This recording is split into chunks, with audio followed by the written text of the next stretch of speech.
اب رہی بات کہ چشتی صاحب قبلہ کی تائید حاصل ہے، تو مولانا صاحب آپ نے وہ والا کلپ چشتی صاحب سے ریکارڈ کروایا، لیکن اس کے بعد جب سردار علی صاحب اور باقی حضرات آ گئے اور چشتی صاحب قبلہ نے ان سے بات چیت کی اور انہیں آستانے پر آنے کی دعوت بھی دی اور سید عبدالرزاق شاہ صاحب کو ساتھ لانے کی دعوت بھی دی، آپ نے کلپ تو دیکھ لیا ہوگا، اور یہ حضرات وہاں پر گئے اور کسی نے آستانے پر داخل نہیں ہونے دیا، الٹا لتر مارنے کی دھمکی دے کر انہیں وہاں سے ہٹا دیا۔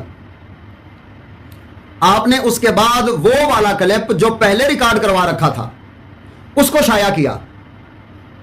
جب آپ کے پاس اتنا اختیار ہے کہ آپ چشتی صاحب کے ایسے کلپوں کو ریکارڈ کروا کے رکھ بھی سکتے ہیں، ان کو بھیج بھی سکتے ہیں، تو اپنی تائید کے لیے بھی تھوڑا سا چھوٹا سا ایک کلپ ریکارڈ کروا لیتے ہیں نا، صرف اتنا بات کہہ دیتے کہ اس میں توہین اور بے ادبی گستاخی کا کوئی پہلو نہیں بنتا، اور نسب رسول کے بالکل ادب کے مطابق یہ لفظ بولا گیا ہے، نسب رسول کی عزت اور شان کے مطابق یہ لفظ بہت بولا گیا ہے، لہذا اس میں کوئی خرابی نہیں ہے۔ بس اتنی بات تھی۔ جب اتنے لمبے لمبے 5-5 منٹ کے آپ کلپ ریکارڈ کروا لیتے ہیں تو 1 منٹ کی ریکارڈنگ بھی لے سکتے تھے نا آپ تائید کے لیے، نہیں لائے، اس کا مطلب ہے دال میں کچھ تو کالا ہے نا۔ اب اگلی بات آپ نے فرمائی، فرد واحد کا نام لے کر لفظ بت کو نسب کی طرف منسوب کیا گیا ہے، لہذا چونکہ کلام فرد واحد کے لیے ہے اس لیے یہ نسب رسول کی توہین نہیں بنتا۔ کتنی عجیب بات ہے، فرد واحد کے لیے اگر آپ نسب کا بت بولیں اور نسب ہی کو بت کہہ ڈالیں تو وہ نسب رسول کی توہین نہیں بنتا بلکہ اس فرد واحد کی توہین بنتا ہے۔ کیا یہ آپ کہنا چاہتے ہیں کیونکہ آپ کے کلام سے واضح نہیں ہوا؟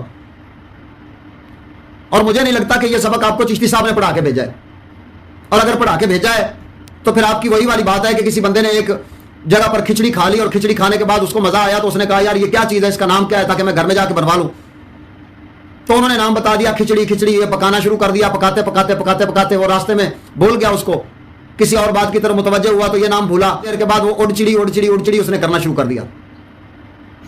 گھر میں آیا اور گھر والی کو کہنے لگا مجھے اڑ چڑی پکا کے دو، اس نے کہا میں تو نہیں جانتی اڑ چڑی کسے کہتے ہیں آپ۔ تو مولوی صاحب آپ کا وہی والا حال ہے، یا تو آپ کو چشتی صاحب نے بتایا نہیں ہے اور یہ الفاظ چشتی صاحب کے ہیں نہیں، یا پھر آپ نے اڑ چڑی والا کام کیا ہے، لفظ کھچڑی کو بھول گئے ہیں۔ او مولوی صاحب فرد واحد کے لیے اگر لفظ بولا گیا ہے تو اس کا کیا مطلب ہے؟ فرد واحد سید ہے اور تم کہہ رہے ہو اس کے نسب کو بت، کہ اس کے پاس نسب کا بت ہے، تو اب نسب کو بت کہنے والا جو کام کیا ہے وہ فرد واحد کے لیے ہو یا افراد کثیرہ کے لیے ہو، کیا فرق پڑتا ہے؟ نسب رسول ایک کے پاس بھی ہے، ہزاروں کے پاس بھی ہے۔ اب اس کی میں مثال آپ کو دے کے سمجھاتا ہوں۔ سیانے کہیں دینے بھائی کسی نے چنڈی وڈیاں پتہ لگ جاتا ہے تو کسی نے سوا مارنا پیندا، معذرت کے ساتھ اب ایسی مجھے مثال دینی پڑ رہی ہے۔ آپ سے اگر کوئی بندہ یہ کہے کہ مولوی جوید صاحب تواڈے کولے شخصیت دا بت ہے، تواڈے کولے جماعت دا بت ہے، اب آپ کو اس بات پر ناراض نہیں ہونا چاہیے اور اس پر حضرت کی بے ادبی بھی نہیں سمجھنی چاہیے اور اپنی جماعت کی توہین بھی نہیں سمجھنی چاہیے۔ اگرچہ آپ کی جماعت کو بت کہا جا رہا ہے اور آپ کی کسی شخصیت کو بت کہا جا رہا ہے، لیکن غصہ نہیں کرنا چاہیے کیونکہ یہ عین ادب کے مطابق ہے اور اس میں کوئی توہین اور بے ادبی کی بات ہی نہیں ہے۔ اور جب آپ کو شخصیت پرست کہوں تو آپ کو غصہ لگ جاتا ہے، کیوں جی مجھے شخصیت پرست کیوں کہہ رہے ہو؟ جب آپ کی شخصیت کو بت کہہ دیا جائے تو آپ کو غصہ لگ جاتا ہے اور گالیاں دینا شروع کر دیتے ہیں، اور آپ کو یہ بھی بھول جاتا ہے کہ سامنے بات کرنے والا وہ نسب رسول رکھتا ہے، حالانکہ آپ کا یہ دعویٰ ہے کہ آپ سادات سے محبت کرتے ہیں، تو سادات اگر آپ سے اختلاف کر لیں کسی شرعی مسئلے میں، وہ بھی دلائل شرعیہ کی بنا پر، تو آپ اس شخصیت سے اختلاف کی وجہ سے لوگوں کو گالیاں بھی دیتے ہیں، لوگوں کی بے ادبی اور توہین بھی کرتے ہیں اور ان کے نسب کو بھی بت کہہ دیتے ہیں۔ تو مولانا صاحب آپ کی محبت سادات کرام سے تو نہ ہوئی، پھر تو محبت شخصیت سے ہوئی کہ جو شخصیت کو سید مانے گا اس کا ادب اور احترام بھی کیا جائے گا، اور جو شخصیت کو نہیں مانے گا پھر اس کا سادات ہونا بھی مانا نہیں جائے گا، اس کا مسلمان ہونا بھی نہیں مانا جائے گا، اس کا سنی ہونا بھی نہیں مانا جائے گا۔ تو یہ پھر شخصیت پرستی اور بت پرستی نہیں ہے تو اور کیا ہے؟ لیکن آپ اب اس بات سے ناراض نہیں ہوں گے اور نہ ہی آپ کی جماعت کے دوسرے حضرات ناراض ہوں، کیونکہ آپ نے جو سبق سنایا ہے اور میں نے ریکارڈنگ چلا دی ہے کہ فرد واحد کے لیے بولا گیا یہ لفظ جب نسب رسول کی بے ادبی اور توہین نہیں بنتا تو پھر آپ یہ بھی سمجھ جائیں کہ آپ کی شخصیات کے لیے بھی یہ بے ادبی اور توہین نہیں بنے گا اور آپ کی جماعت کے لیے بھی یہ بے ادبی اور توہین نہیں بنے گا. اور میں یہ بھی واضح کر دوں کہ شخصیات میں آپ سعد الدین صاحب قبلہ کو نہیں رکھ سکتے، کیونکہ ان کی توہین تو آپ کے سامنے ہوتی رہی ہے اور آپ سنتے رہے ہیں اسی ریکارڈنگ میں. یہ نذیر لوہار صاحب ہیں منڈی احمد آباد والے، جو یہ بات کر رہے ہیں سعد الدین صاحب کے خلاف، اور آپ وہاں پر بیٹھ کے مزے سے سن رہے ہیں اور اس کو ٹوک بھی نہیں رہے کہ تم سعد الدین کی توہین کر رہے ہو. یہ ذرا سماعت فرما لیں.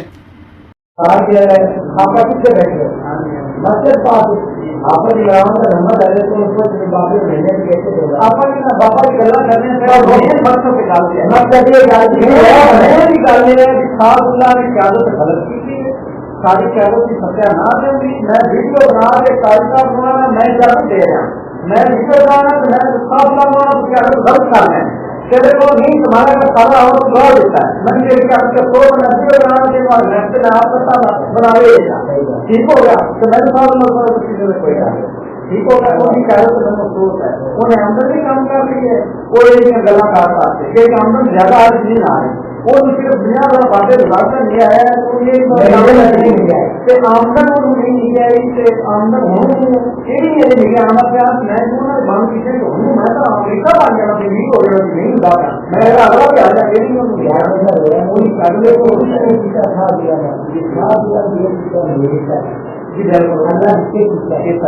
دو باری ٹرائی جی میں رکھتا کیوں جی میرا مطلب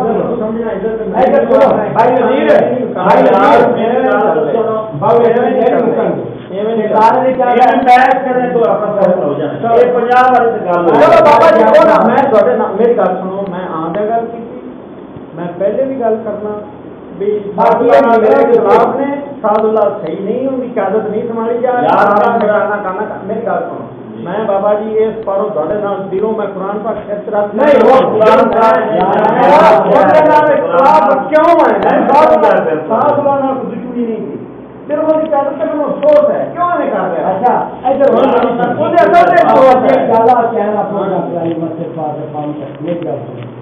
میں علاج کیا ہے پہلے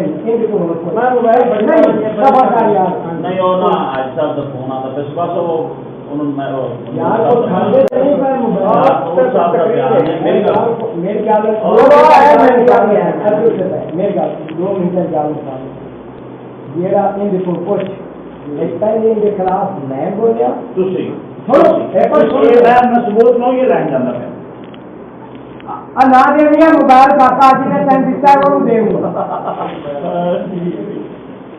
تو آپ نے سن لیا کہ نذیر لوہار صاحب وہ سعد الدین صاحب کے خلاف اپنی زبان بے باکی کے ساتھ کھولتے ہیں اور کئی لوگوں کے سامنے کھول رہے ہیں.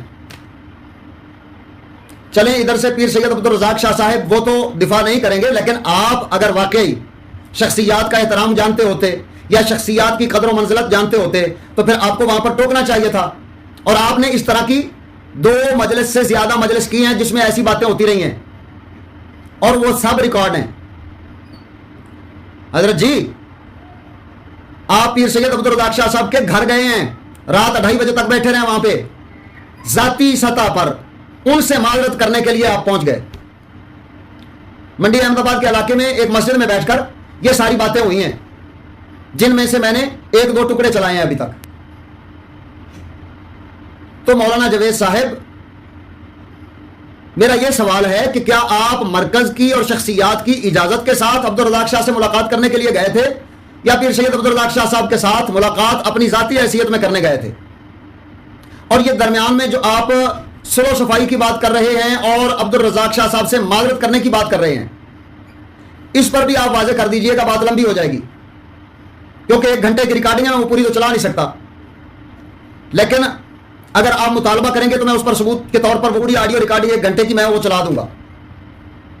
لیکن حضرت جی آپ نے پیر عبد الرزاق شاہ صاحب سے معذرت کی، وہ معذرت کس وجہ سے تھی؟ آپ جو صلح صفائی کرنا چاہ رہے ہیں یا معذرت کرنا چاہ رہے ہیں وہ کس وجہ سے کرنا چاہ رہے ہیں؟ اسی وجہ سے کہ آپ نے جو کلپ ریکارڈ کروایا اور اس میں جو آپ نے کہا اس سے معذرت کرنا چاہ رہے ہیں. اس کا مطلب یہ ہے کہ آپ نے اس کو بے ادبی اور توہین سمجھا عبد الرزاق شاہ صاحب کی، اس وجہ سے آپ ذاتی حیثیت میں ان سے معذرت کر رہے ہیں. لیکن جاوید صاحب میں نے پہلے مفتی نور صاحب سے کہا تھا کہ حضرت آپ کو خدا رسول کا ڈر تو نہیں آیا ناراضگی کا، لیکن حضرت کی ناراضگی کا ڈر آ گیا آپ کو. تو اب آپ سے بھی وہی سوال کرتا ہوں کہ مولانا جاوید صاحب مجھے اتنا بتا دیجئے کہ بندہ ناچیز نے صرف آپ کو اللہ کی بارگاہ میں رجوع کرنے کا مشورہ دیا تھا, وہاں سے توبہ اور معافی کا مشورہ دیا تھا, آپ نے اس مشورے کو قبول تو نہیں فرمایا, بلکہ آپ نے 50 مفتیوں کا نام لے کر, چشتی صاحب کا نام لے کر یہ تعویل پیش کر دی کہ فرد واحد اور فلاں فلاں. لیکن آپ مجھے یہ بتائیے کہ آپ نے جو عبدالرزاق شاہ صاحب سے معذرت کرنے کے لیے 2-3 ملاقاتیں کی, وہ 2-3 ملاقاتیں اپنی غلطی کو تسلیم کرنے کے بعد کی, یا آپ اپنی غلطی اسے نہیں سمجھتے تھے اور بغیر غلطی کے معافی مانگنے چلے گئے؟ اور اگر آپ عبدالرزاق شاہ صاحب سے معافی مانگ سکتے ہیں تو اللہ رسول کی بارگاہ میں معافی مانگنے سے آپ کو روکنے والا کون ہے؟ صرف یہ تعویل, جیسے اقبال فرماتے ہیں تعویل کا پھندا کوئی صیاد لگا دے پھر شاخ نشیمن سے اترتا ہے بہت جلد. یہی وجہ ہے کہ آپ شاخ نشیمن سے اتر گئے. وہ خدا تعالیٰ کی بارگاہ میں توبہ کر لی ہوتی مولانا صاحب تو آپ کو یہ منت ترلا کرنے کی ضرورت ہی نہیں پڑتی. لیکن ہے نا حیرت کی بات, کسی کچھ ایسی بھی گسون تو ڈر لگ رہا ہے یا رب تو, وہی بات آپ کی ہے. مولانا صاحب آپ کو لتر کا ڈر ہے, خدا کا ڈر نہیں ہے. اگر ہوتا تو آپ پہلے اپنے رب سے معافی مانگ لیتے کہ ہاں یہ میں نے اپنی بے علمی کی وجہ سے یا سبقت لسانی کی وجہ سے غلط جملہ بول دیا ہے, میں اللہ رسول کی بارگاہ میں توبہ کرتا ہوں, معافی مانگتا ہوں, بس اتنی سی بات تھی. لیکن آپ تعویلات کی طرف چلے گئے. وہ ایک سجدہ جسے تو گرا سمجھتا ہے 1000 سجدوں سے دیتا ہے آدمی کو نجات. اللہ کی بارگاہ میں جھک گئے ہوتے تو آپ کو یہ معذرت نہیں کرنی پڑتی.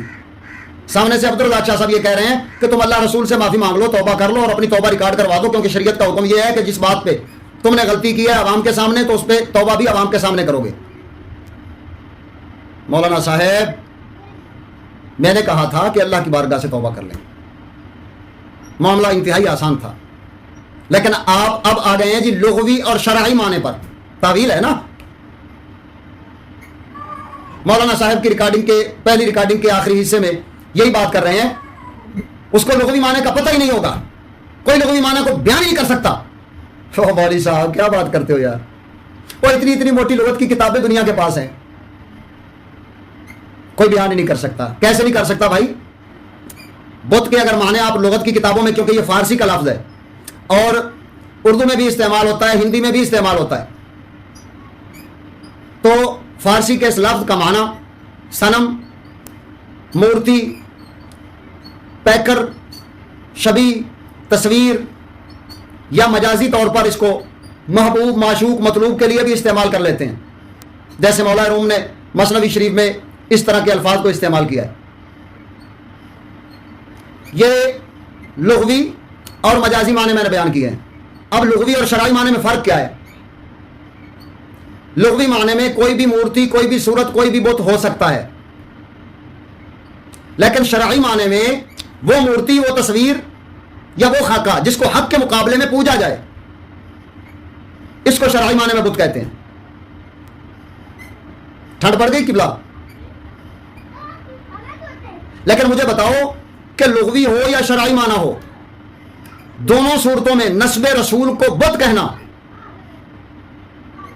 یہ عزت والا کوئی ایک معنی نکال کے بتا دو مجھے بس. اگر تعویل کرنا چاہتے ہیں تو صرف ایک معنی اس لفظ بت سے نسب رسول کے لیے نکال کر دکھا دیں. او مولوی صاحب لغوی معنی میں آپ تعویل کرنا چاہتے ہیں, لیکن ایمان سے بتانا یہ لغوی معنی جب آپ کلام کر رہے تھے اور نسب کا بت کہہ رہے تھے اس وقت اس لغوی معنی کا پتہ تھا آپ کو؟ اگر تھا تو اللہ طلاق کی قسم اٹھا کر کہیے کہ میں نے لغوی معنی ہی استعمال کیا ہے, میں آپ پہ جو ہے نا وہ بات کرنا چھوڑ دوں گا اور کہوں گا کہ ٹھیک ہے آپ نے اگر لغوی معنی استعمال کرتے ہوئے یہ لفظ بولا ہے تو پھر آپ کو توہین نہیں بنتی ہے. میں مان جاؤں گا اگرچہ لغوی میں بھی توہین بنتی ہے, لیکن مولوی صاحب آپ کو بھی لغوی معنی کا پتہ نہیں تھا. یہ سبق آپ کسی سے سیکھ کے آئے ہیں, لیکن نکما سیکھ کے آئے ہیں.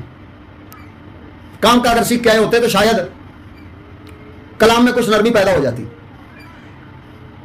اور شرعی معنی وہ بت جس کو حق کے مقابلے میں پوجا جائے.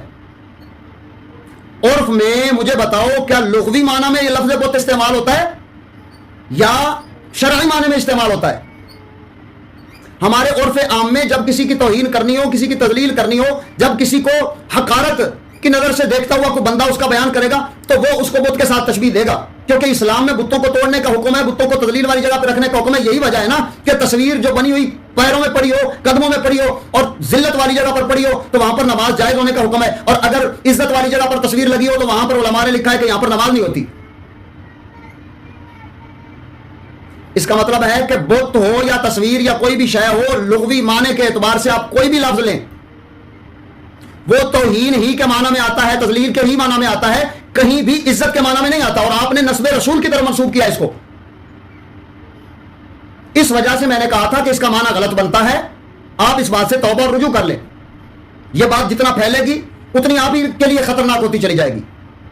ابھی بھی وقت ہے آپ کے پاس، آپ توبہ کریں، اللہ تعالیٰ کی بارگاہ میں رجوع کریں. میں نے مفتیان کرام کے پاس بھیجنے کا مشورہ تو اس لیے ہی دیا تھا نا آپ کو کہ آپ چلے جائیں، وہ آپ کو سمجھائیں گے، توبہ کروائیں گے، معاملہ ختم ہو جائے گا. ایک چھوٹا سا اعلان جاری کر دیتے کہ یار سبقت لسانی ہوگی مجھ سے، کہنا اور چاہتا تھا، کہا اور بیٹھا ہوں، لہذا اس وجہ سے یہ غلطی لگ گئی ہے مجھے، اللہ رسول کی بارگاہ میں توبہ کرتا ہوں. بس اتنی بات کرنے سے آپ کی جان چھوٹ جاتی. لیکن آپ نے 1000 سجدوں کو پسند کیا، لیکن ایک سجدہ حق کی بارگاہ میں پسند نہیں کیا، وہ توبہ والا سجدہ تھا. لہذا مسلمانوں کے عرف میں یہ لغوی معنی نہیں استعمال ہوتا بلکہ شرعی معنی استعمال ہوتا ہے. وہ کیا کہ ایسا بت جو حق کے مقابلے میں پوجا جاتا ہو. یہی وجہ ہے کہ شخصیات جب حق کے مقابلے میں آ جائیں تو لوگ کہتے ہیں یہ شخصیت کا بت بنا کے بیٹھا ہے. جماعتیں جب حق کے مقابلے میں آ جائیں تو لوگ یہ کہتے ہیں کہ فلاں بندہ اپنی جماعت کو بت بنا کے بیٹھا ہوا ہے. اور مولانا صاحب اختلاف صرف شرعی دلائل میں ہے، چند مسائل میں ہے. ان شخصیات کا احترام میں بھی کرتا ہوں. یہ مثال میں نے آپ کو سمجھانے کے لیے صرف دی تھی، کیونکہ میں اس طرح کے الفاظ بولنا پسند نہیں کرتا ان شخصیات کے لیے جو دین کا ذرہ بھر بھی کام کر رہے ہوں یا دین کی خدمت کر رہے ہوں. یہ بات صرف چوٹ لگانے کے لیے کی تھی تاکہ آپ کو سمجھ آ سکے کہ حقیقت کیا ہے. اگر آپ لفظ بت کو شخصیت کے لیے پسند نہیں کرتے، جماعت کے لیے پسند نہیں کرتے، تو ہم نسب رسول کے لیے کیسے پسند کریں گے؟ کوئی بھی مسلمان اس کو نسب رسول کے لیے کیسے پسند کرے گا؟ اے مسلمان، اپنے دل سے پوچھ، ملا سے نہ پوچھ. ایسے ملاؤں سے مت پوچھو جو صرف تعویل کا پھندا لگانے والے ہیں، آپ کو حقیقت کی طرف لانے والے نہیں ہیں. اگر کوئی آپ کو یہ غلط مشورہ دے رہا ہے کہ آپ اللہ کی بارگاہ میں توبہ نہ کرو کیونکہ آپ نے کوئی غلطی نہیں کی ہے، تو پھر اپنے دل سے پوچھو کہ آپ نے غلطی کی ہے یا نہیں کی ہے. اگر آپ سید عبدالرزاق شاہ صاحب سے معافی مانگنے چلے جاتے ہیں اس وجہ سے کہ ان کے ساتھ معاملہ خراب ہونے کی وجہ سے میرا نقصان ہے، تو مولوی جاوید صاحب اللہ تعالیٰ کی بارگاہ میں اگر معاملہ خراب ہو گیا تو کیا کریں گے؟ مولوی اشرف علی تھانوی جس نے نبی علیہ الصلوۃ والسلام کے علم کو تشبیہ دی تھی، بہائم کے ساتھ، حیوانات کے ساتھ، زید امر بکر کے ساتھ، پاگل مجنون کے ساتھ، تو عرف میں یہ چیزیں مجھے بتاؤ، زید امر بکر، اس کے ساتھ علم رسول کو تشبیہ دینا، اس میں زیادہ ذلت اور حقارت ہے یا وہی جیسے علم رسول کو نبی علیہ السلام کے ساتھ نسبت ہے ویسے ہی نسب رسول کو بھی نبی علیہ الصلوۃ والسلام کے ساتھ نسبت ہے؟ تو آپ سوچیں کہ زید امر بکر، پاگل مجنون، یہ زیادہ ذلیل اور حقارت کی نظر سے دیکھے جاتے ہیں مسلمانوں کی نظر میں، یا بت زیادہ حقارت کی نظر سے دیکھے جاتے ہیں مسلمانوں کی نظر میں؟ اس طرح کی تعویل تو اس نے بھی کی تھی. اس نے کہا تھا کہ نہیں جی، میں نے مطلق علم کو تشبیہ دی ہے، نبی علیہ الصلوۃ والسلام کے علم کو تشبیہ نہیں دی. اور پھر اس نے الفاظ کو بدل بھی دیا تھا، لیکن اس تشبیہ دینے والے معاملے کو اس نے غلطی تسلیم نہیں کیا تھا، توبہ رجوع اللہ نہیں کیا تھا، شخصیت اپنی بچانے کے لیے وہ دلائل دینے لگا تھا. تو اس کا نتیجہ کیا ہوا؟ کیا آج تمہارے نزدیک اشرف علی تھانوی پر جو سیدی اعلیٰ حضرت عظیم البرکت نے فتویٰ لگایا تھا وہ صحیح تھا یا غلط تھا؟ دو جواب مجھے. اور اگر وہاں پر تعویل اس کی کام نہیں آئی تھی کیونکہ اس نے غلطی نہیں مانی تھی اور اس نے علم رسول کی توہین کی تھی، تو مولوی صاحب یہاں پر آپ نے لفظ بت کو نسب رسول صلی اللہ تعالیٰ علیہ وسلم کی طرف منسوخ کر کے توہین کی ہے. توبہ کر لو ورنہ بات ابھی آگے بڑھے گی. اور جن 50 مفتیوں کا آپ نام لے کر جھوٹ بول رہے ہیں نا، آپ نہیں جانتے کہ میں فتوے کہاں سے لینے والا ہوں اور کہاں سے لے چکا ہوں. بات یہیں پر روک دیں گے تو آپ کے بھلے میں رہے گی بات، ورنہ بات آگے چلے گی. اب